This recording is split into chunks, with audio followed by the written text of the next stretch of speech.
Hello दोस्तों, स्वागत है आप सभी का आपके अपने चैनल द नेक्स्ट लेवल में।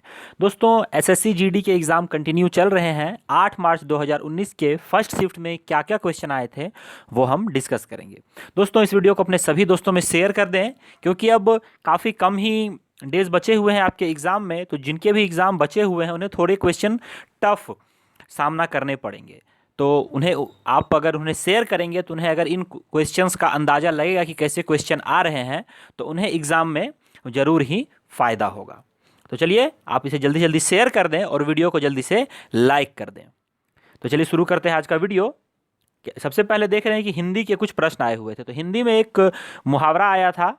क्या है मुहावरा? कि आंखों से गिर जाना मुहावरे का क्या अर्थ है? आंखों से गिर जाना मुहावरे का क्या अर्थ है? तो इसका अर्थ है इज्जत कम हो जाना। इज्जत कम हो जाना। आंखों से बहुत सारे मुहावरे आपके एग्जाम में आते हैं, तो अब थोड़े मुहावरे अच्छे वाले भी आ रहे हैं। इसके अलावा गाल बजाना मुहावरे का क्या अर्थ है? गाल बजाना मुहावरे का क्या अर्थ है? तो इसका अर्थ है बहुत बढ़ चढ़कर बात करना। बहुत बढ़ चढ़कर बात करना। गाल बजाना यानी कि अपनी सेखी हाँकना, बहुत ज़्यादा अपनी बड़ाई करना, जो नहीं है उसे भी लगा बजा के बोलना। आगे देखेंगे हम कि कमल का पर्यायवाची शब्द बताएं। कमल का, तो कमल के बहुत सारे पर्यायवाची शब्द होते हैं, मोर देन 30। यहाँ पे हम कुछ देख लेते हैं। सरोज होता है, पंकज, राजीव, जलन, जलन नहीं जलज, ज होगा वहाँ पे, ज ल ज, जलज। फिर नीरज, फिर अंबुज, फिर पुंडरिक, अरविंद, शतदल, मकरंद, वनद, पदम और तामरस। तो ये इतने तो सारे मैंने लिखे हुए हैं। इसके अलावा और भी बहुत सारे यहाँ पे होते हैं, बहुत सारे। तो इनमें से अब क्या आपके एग्जाम में ऑप्शन में दे रखा था ये तो आप ही मुझे कमेंट करके बताएं कि आपके एग्जाम में और क्या ऑप्शन में दिया हुआ था। नेक्स्ट देखेंगे हम कि बादल का पर्यायवाची शब्द बताना था। बादल का, तो बादल के भी बहुत सारे पर्यायवाची शब्द होते हैं, जैसे मेघ, घन, जलधर, जलद, वारिद। इसके अलावा नीरद होता है, नीरद, नीरज नहीं नीरद। फिर पयोद होता है, फिर पयोधर होता है, फिर अम्बुद। जैसे यहाँ पे आपने अम्बुज, अम्बुज यहाँ पे देखा था, तो वहाँ पे अम्बुद होता है, द लग जाता है लास्ट में। इसके अलावा धराधर भी होता है, फिर वारी वाह भी हो जाता है, इसके बाद वारी धर भी हो जाता है। तो बहुत इसका भी पर्यायवाची शब्द होते हैं। तो कुछ मैंने यहाँ पे लिख के रखे हुए हैं। अब एग्जाम में आपका क्या आया था ये आपको बताना है।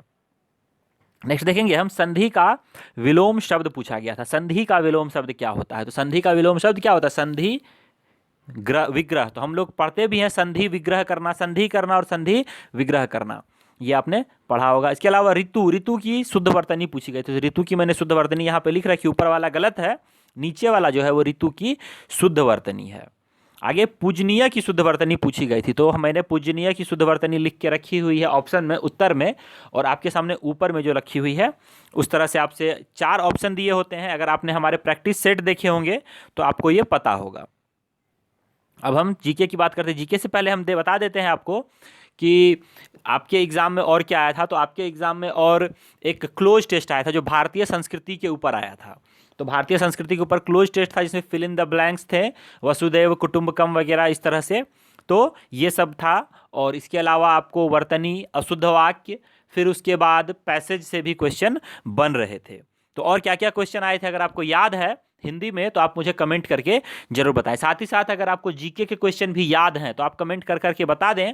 अगर आपने एग्जाम दिया है और आप ये वीडियो देख रहे हैं तो आप जरूर बताएं। चलिए आगे देखते हैं। 65वां फिल्म पुरस्कार किस फिल्म को दिया गया? 65वां फिल्म पुरस्कार किस फिल्म को दिया गया? तो ये विलेज रॉकस्टार को दिया गया था। विलेज रॉकस्टार को। ये असमी भाषा की फिल्म थी। असम, असम की भाषा थी। 29 साल के बाद जाके असम ने कोई फिल्म जीता था राष्ट्रीय फिल्म पुरस्कार में।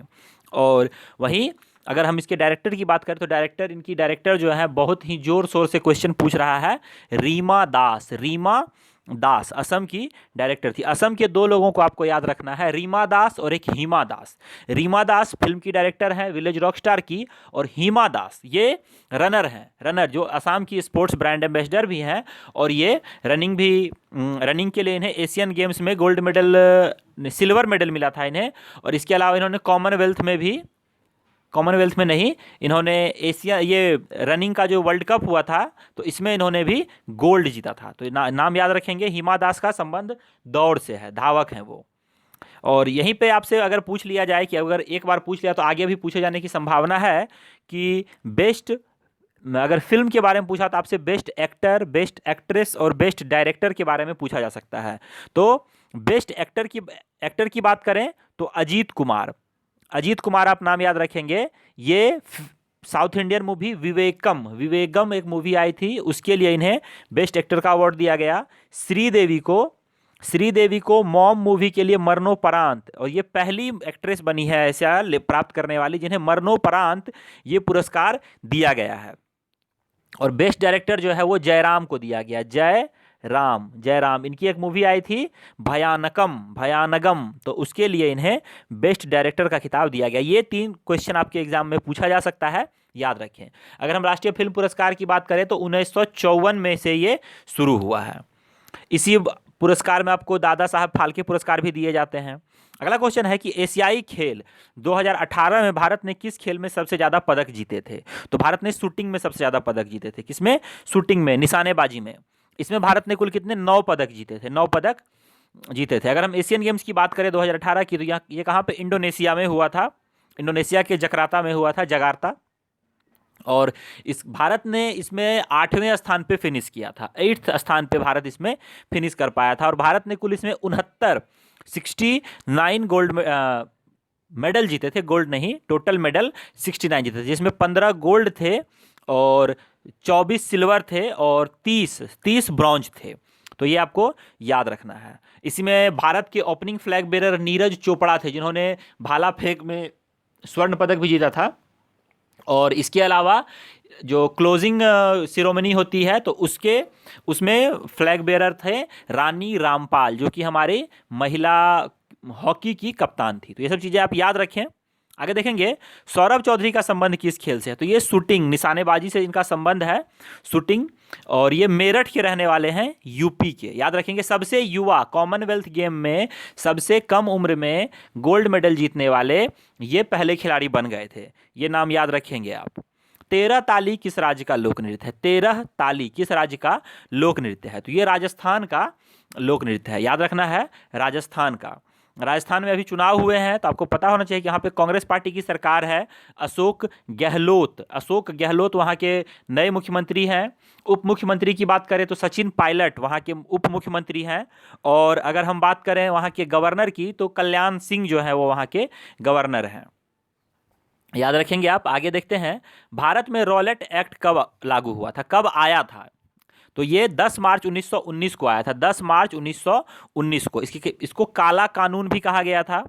आप में से अगर किसे पता होगा तो काला कानून भी इसे कहा गया था, 10 मार्च 1919। 1919 में ही खिलाफत आंदोलन भी शुरू हुआ था। तो खिलाफत आंदोलन से आपके क्वेश्चन पूछे जा चुके हैं, याद रखें, खिलाफत आंदोलन भी पूछा गया था। और उसके बाद ये 1919 में ही 10 मार्च को रॉलेट एक्ट भारत आया था। आगे देखेंगे वर्ष 1978 में किसे मौलिक अधिकार की श्रेणी से हटा दिया गया था? तो संपत्ति के अधिकार को इससे हटा के कहां डाल दिया गया था? ये कानूनी अधिकार बना दिया गया था। संपत्ति के अधिकार को मौलिक अधिकार की श्रेणी से हटा दिया गया था और इसे कानूनी अधिकार बना दिया गया था, कानूनी अधिकार। और इसे 300 क में डाल दिया गया था, 300A में इसे डाल दिया गया था। और ये 46वें संविधान संशोधन के तहत ये सब किया गया था, 46th संविधान संशोधन, याद रखेंगे आप। आगे देखेंगे हम सुलाह कुल कौन से मुगल राजा ने शुरू किया था? सुलाह कुल कौन से मुगल राजा ने शुरू किया गया था? तो अकबर ने ये शुरू किया था, अकबर के द्वारा शुरू किया गया ये था। और इसके बारे में ज़्यादा जानकारी मुझे नहीं है, तो जब अगर मुझे बाद में अगर आपको कुछ इसके बारे में पता है, आपने इसके बारे में कुछ पढ़ा हुआ है, तो आप जरूर कमेंट करके बताएं क्या था ये सुलाह कुल। आगे देखेंगे भारत में लोहा जो होता है,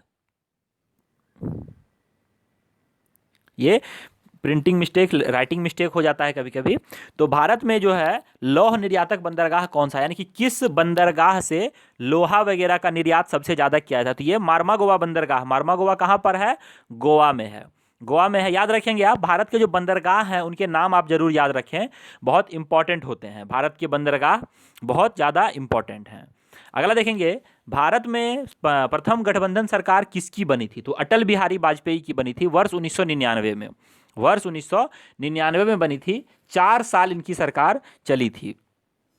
इनकी सरकार 4 साल ही चल पाई थी। और आपको पता होना चाहिए कि अटल बिहारी वाजपेयी को हमने भारत रत्न से भी सम्मानित किया हुआ है। और इसके अलावा इनका जो जन्मदिन है जो 25 दिसंबर को, उसे हम सुशासन दिवस के तौर पे भी मनाते हैं। तो ये सब आपको पता है। इनकी मृत्यु जो हुई थी, तो मृत्यु के 1 महीने बाद, जो इनकी मृत्यु का डेट तो मुझे नहीं याद है, अगर आपको पता है तो आप बताएं। तो मृत्यु जिस तारीख को हुई थी उसके सीधे 1 महीने के बाद हम क्या मनाते हैं? हम मनाते हैं काव्यांजलि दिवस, क्योंकि ये कवि भी थे तो इनके नाम पे काव्यांजलि दिवस की भी घोषणा की गई थी। और अटल बिहारी वाजपेयी की जो समाधि स्थल है उसे हम क्या कहते हैं? उसे हम कहते हैं सदैव अटल। उसका नाम सदैव अटल दिया गया है। आगे देखेंगे, मनरेगा कब से शुरू किया गया था? मनरेगा कब से शुरू किया गया था? तो ये 2006 में शुरू किया गया था। वैसे अगर बात करें तो 2 अक्टूबर 2005 को ये विधानसभा के थ्रू पास कर दिया गया था पूरी तरह से।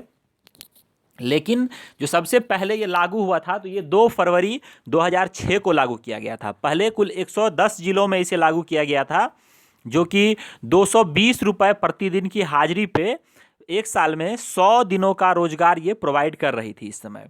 उसके बाद धीरे धीरे इसको ग्रो किया गया और इसमें और भी चीज़ें ऐड की गई। तो फिलहाल आप याद रखेंगे कि मनरेगा की शुरुआत जो हुई थी ये वर्ष 2006 से हुई थी।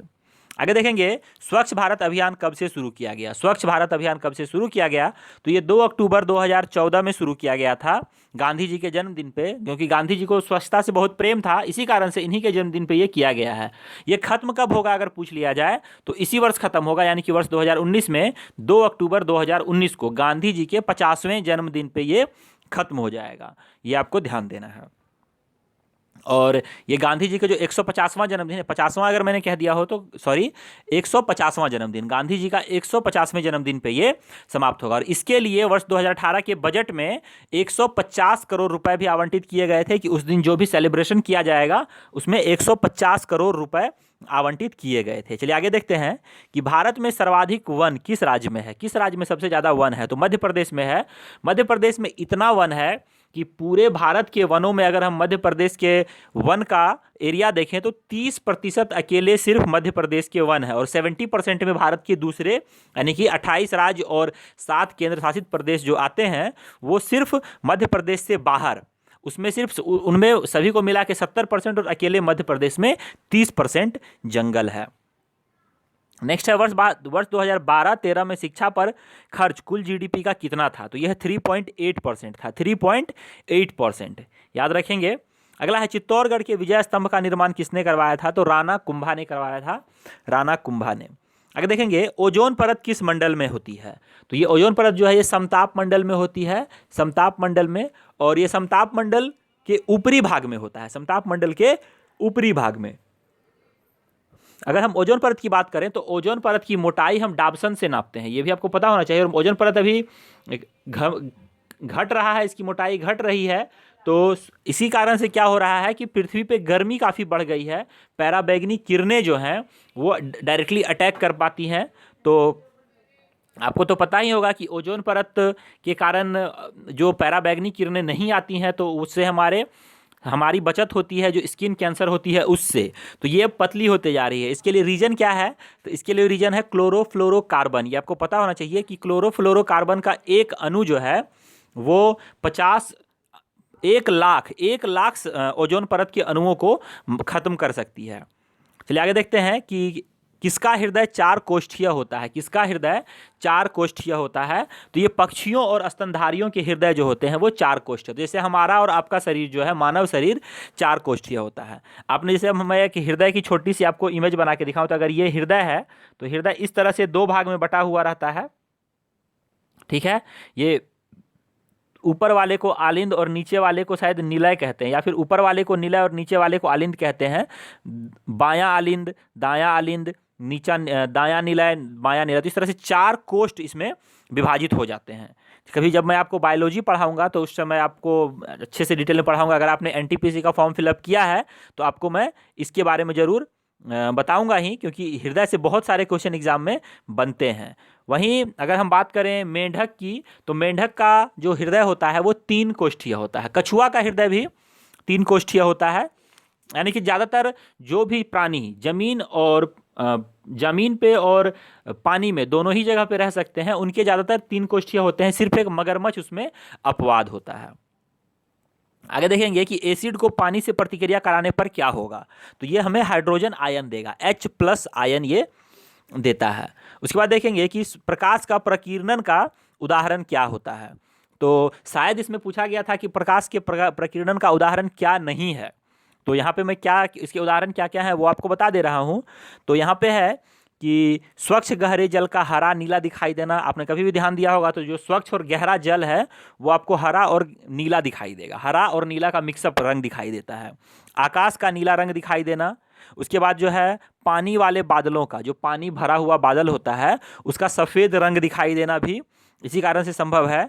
उसके बाद सूर्योदय और सूर्यास्त के समय सूर्य का जो लाल दिखाई देना होता है वो भी क्या होता है, प्रकीर्णन के कारण ही संभव है। इसके अलावा रंग से संबंधित जो भी चीज़ें आती हैं, जैसे कि अगर हमने लाल रंग को खतरे का निशान बनाया है तो ये भी प्रकीर्णन के कारण ही संभव। अगर हम कोई रंग देख पाते हैं तो वो प्रकीर्णन के कारण ही संभव है।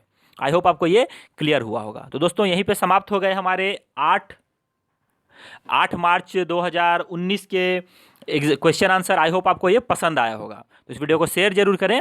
जय हिंद, जय भारत।